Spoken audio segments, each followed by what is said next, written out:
The coronavirus is spreading fast and beyond China, spiking in South Korea this week. More than 600 people have been infected there, most since Tuesday. Remy Inocencio is in Seoul. These empty streets of Daegu, South Korea's fourth biggest city, could be the world's next coronavirus hotspot. Anxious residents avoiding public spaces have turned the city quieter as health officials try to disinfect and contain the epidemic. Just from Friday to Sunday, the number of infected across South Korea nearly tripled. More than half of those from a controversial Christian sect known as Shincheonji. South Korea's President Moon Jae-in singled them out when he declared a red alert, raising the country's threat level to the highest possible, giving the government unprecedented power. That could include locking down cities, including the capital Seoul, if the situation gets worse. And the World Health Organization has further weighed in, saying the window to stop coronavirus from turning into a pandemic is closing. Half a world away in Italy, the sleepy village of Codogno in the north is now under lockdown after at least 6 confirmed cases. While in Iran, at least 8 people have died. That's raising fears the country is not equipped to handle a potential health crisis after years of crippling U.S. economic sanctions. Chinese officials warn the incubation period for the disease could be longer than the 14 days previously thought, raising concerns current quarantine efforts may not be enough. Remy Inocencio, CBS News. Breaking Seoul. overnight, U.S. stocks look set for a sharply lower open amid growing fears over the coronavirus. And in South Korea, a frequent visitor to a U.S. military base has tested positive for the disease. South Korea is one of multiple countries where coronavirus infections have skyrocketed. Remy Inocencio visited that military base in Daegu, near the epicenter of the South Korean outbreak. Here in South Korea's city of Daegu, the country's fourth biggest, coronavirus cases have quadrupled since Friday. Empty streets have become the new normal for this city of 2.5 million residents. Daegu is also home to more than 2,500 U.S. military servicemen and women. CBS News was granted access to the U.S. Army garrison here, with temperature screenings and the same questions for all visitors. Can I take everybody's temperature? Yeah. And today, a first for the U.S. military in Korea. A 61-year-old woman linked to an American soldier at this base has now tested positive for coronavirus. Colonel Edward Blanco is the face of the base, giving health and personnel updates on Facebook Live. On a personal level, how are you feeling with the situation outside? I'm nervous, but I feel confident, too. The coronavirus is really harsh on people who are vulnerable. Our population, relative to the regular population, is not vulnerable. Still, though, we're all nervous about it. Meanwhile, in the U.S., people are protesting against plans to quarantine patients in California and Alabama from the virus-stricken Diamond Princess cruise ship anchored in Yokohama, Japan. The Trump administration backed off plans for Alabama, but is confident in the country's response to a potential outbreak. We have the greatest doctors in the world. We have it very much under control.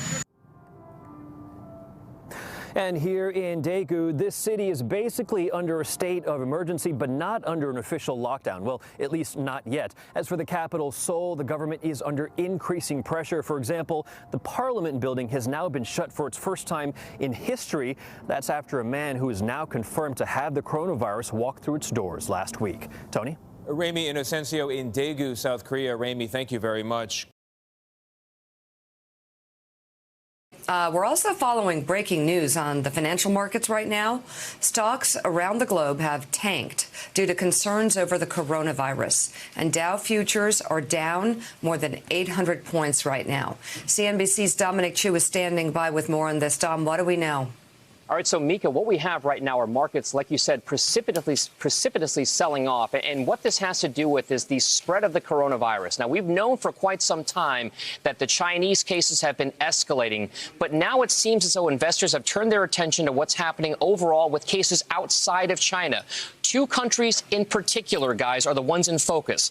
South Korea, which has now 750 cases or more of confirmed coronavirus, which makes South Korea the most infected country outside of mainland China.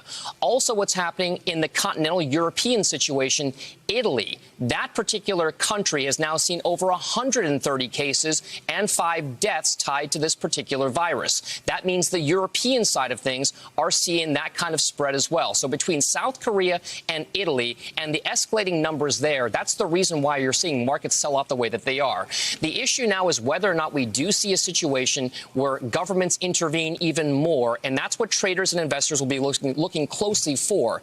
Are they taking any further steps in places like Italy or the surrounding countries in Europe? And what exactly is South Korea doing to help stem the rise in the infections there? We've already heard that the government has invoked some emergency powers to allow them, if they need to restrict travel and also inject more money in the financial system in case things go really bad. But for right now, we've heard some anecdotal evidence in places like Italy and South Korea that grocery stores are running low on supplies because people want to stock up. All of those are reasons why, folks, there is this kind of a market sell-off. We'll continue to monitor it, but that's the reason why you're seeing markets and the Dow down about 850 points implied to start the opening bell, guys. Back over to you. Wow. Okay, thank you. CNBC's Dom Chu, thank you very much. And still ahead on Morning Joe, we'll go live to India for an update on President Trump's state visit there. Thanks for checking out MSNBC on YouTube, and make sure you subscribe to stay up to date on the day's biggest stories. And you can click on any of the videos around us to watch more from Morning Joe and MSNBC. Thanks so much for watching. We have breaking news we are continuing to follow for you. Iran says 50 people have now died from the coronavirus as the infection spreads across the Middle East. Kuwait, Bahrain, and Afghanistan have all reported their first cases. Let's go now to Dorsa Javari with the latest in Tehran. Dorsa, this is a significant jump.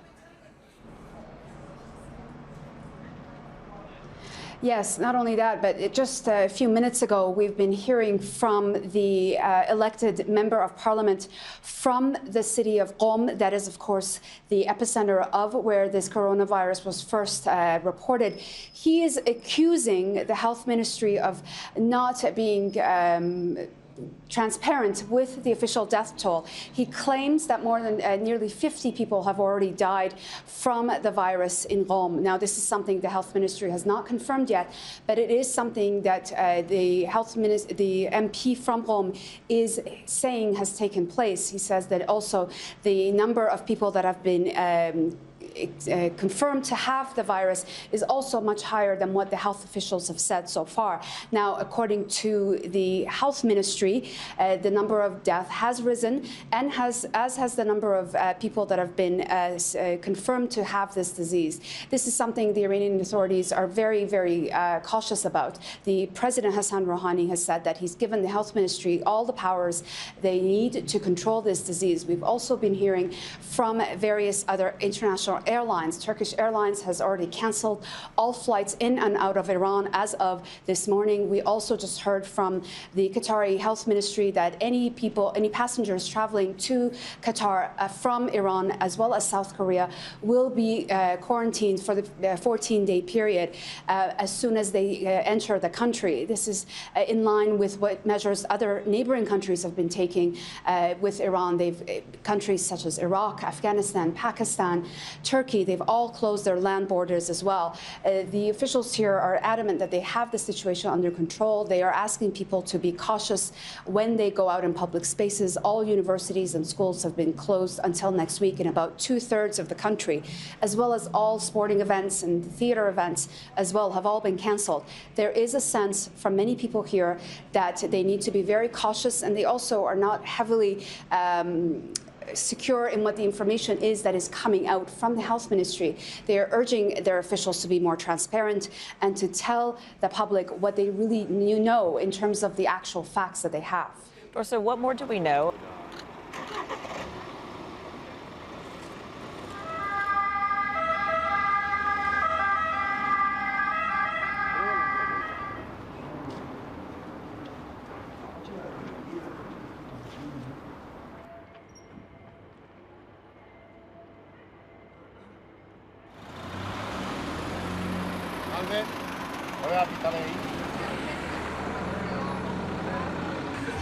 a little bit